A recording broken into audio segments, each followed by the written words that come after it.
Hello, this is Kevin Ann at Eagle Strongboards again. It's June the 3rd, 2021. I'm speaking on behalf of the International Tribunal of Crimes of Church and State with a very important breaking news announcement concerning the discovery and identification of more mass graves of Indian children across Canada at former residential school sites. Now, this is an international media advisory going out from the head office of our tribunal. It was issued as a special report today to the United Nations and selected governments and groups around the world. Let me read from it. More mass graves of children are identified at former Indian schools and hospitals, along with present-day body dumping sites, which are being named in a special ITCC report delivered today to the United Nations.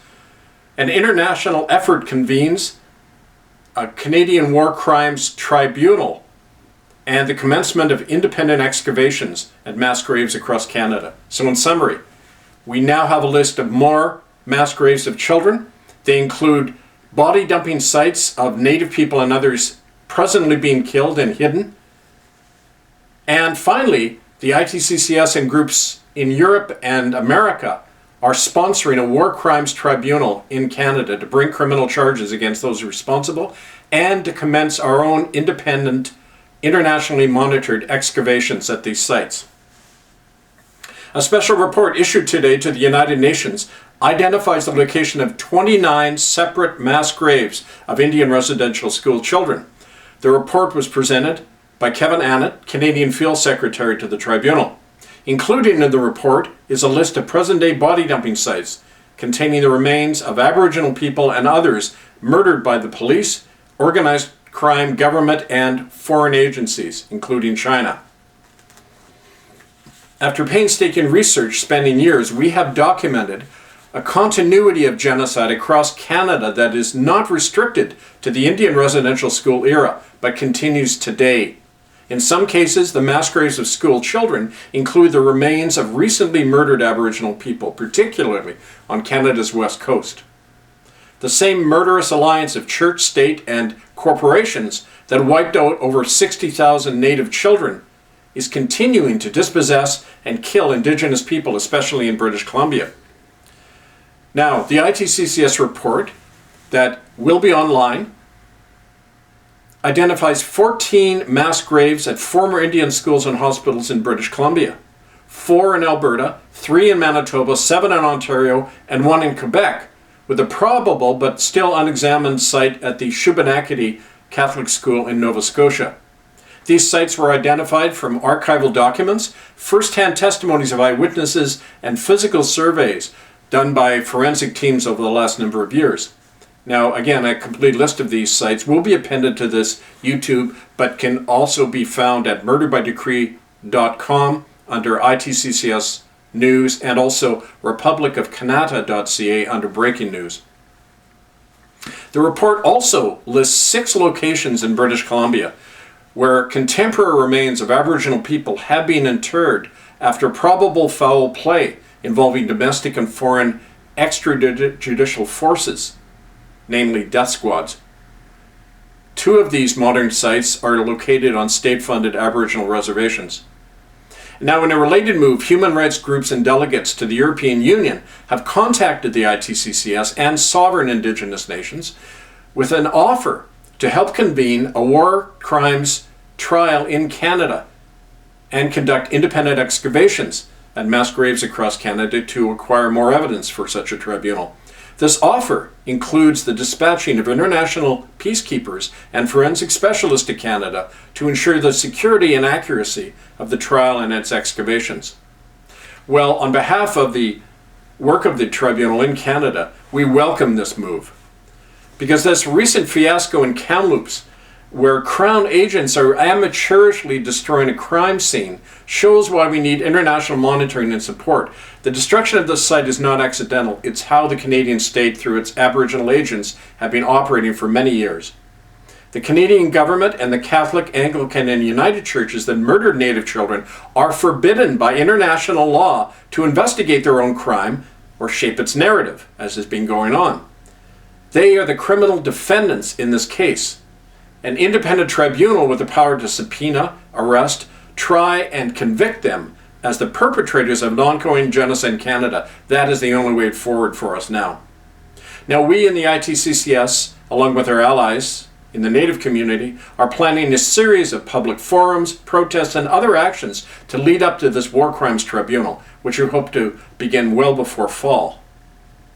We welcome individuals and organizations to endorse this work, to affiliate with the tribunal, and to assist our surveys and excavations. You can get more information by writing to us, itccsoffice@protonmail.com, and to me personally at angelfire101@protonmail.com. Now, this was issued today to the world media, to the United Nations, and it knocks down the whole claim, the lie that the state and in Canada and the world media have been perpetrating, that they don't know where any of these graves are. Let me just show you. This is a complete comprehensive list of 29 of these sites, and 14 of them in British Columbia. One of them, for example, being the Nanaimo Indian Hospital, the Port Alberni Residential School, Cranbrook, Mears Island, Kamloops, of course, which has been well documented for a number of years.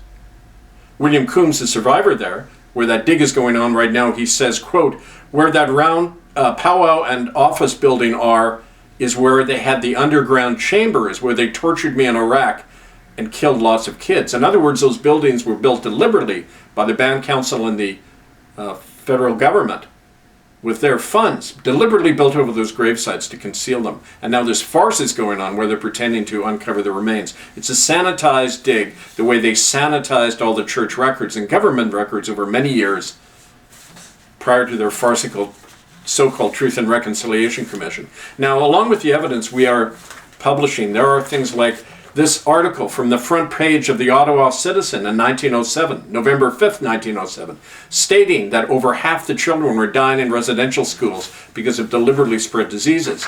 The death records showing over 50% of the children dying in Alberta residential schools, issued by Dr. Peter Bryce in 1907.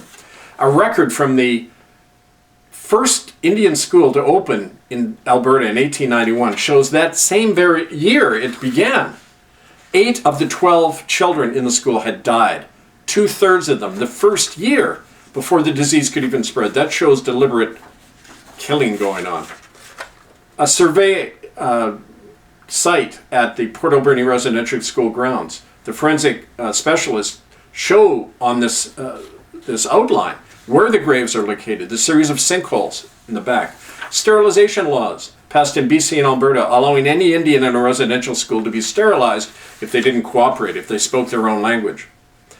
And it goes on like that. But one of the important pieces of evidence is from April 25th, 2007, reported in the 24 Hours newspaper that residential school documents have been pulped and destroyed since the 1960s to destroy any evidence that might incriminate the government concerning the deaths of Native children. That was actually alleged in the House of Commons by Member of Parliament Gary Morasti.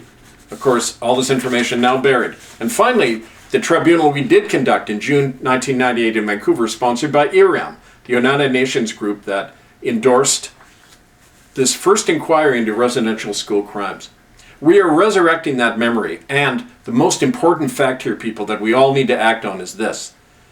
The government of Canada, as a co-conspirator in genocide, in proven genocide, the Crown of England, the various levels of government and courts and police, and the Anglican, Catholic, and United Churches have all been incriminated and indicted for crimes against humanity. That means they've lost their authority. Under international law, citizens are obligated not to pay taxes, not to vote, not to obey the laws or regulations, including the present COVID measures and these other police state measures.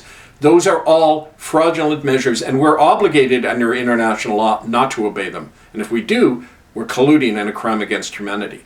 Therefore, we must not only remove the Canadian government and its churches and flunky Native agents from these investigations, we have to establish our own, and we have to create a new political jurisdiction in which these war crimes trials can occur.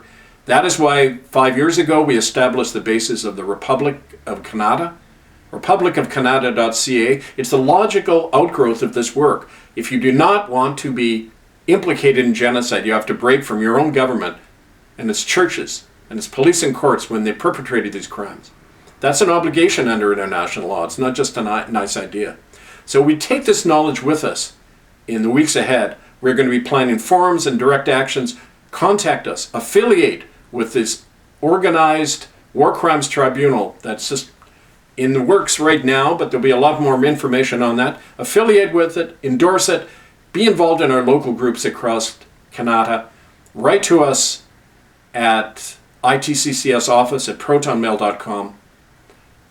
We will carry on this struggle not only for the children who died, but the children and others who are continuing to die and put in secret burial sites, all of which will be unearthed. That which is being done in the darkness will be brought to the light. Stand by for more updates. This is Kevin Annett, Eagle Strong Voice, murderbydecree.com, republicofcanada.ca. We will carry this on to victory. Thank you.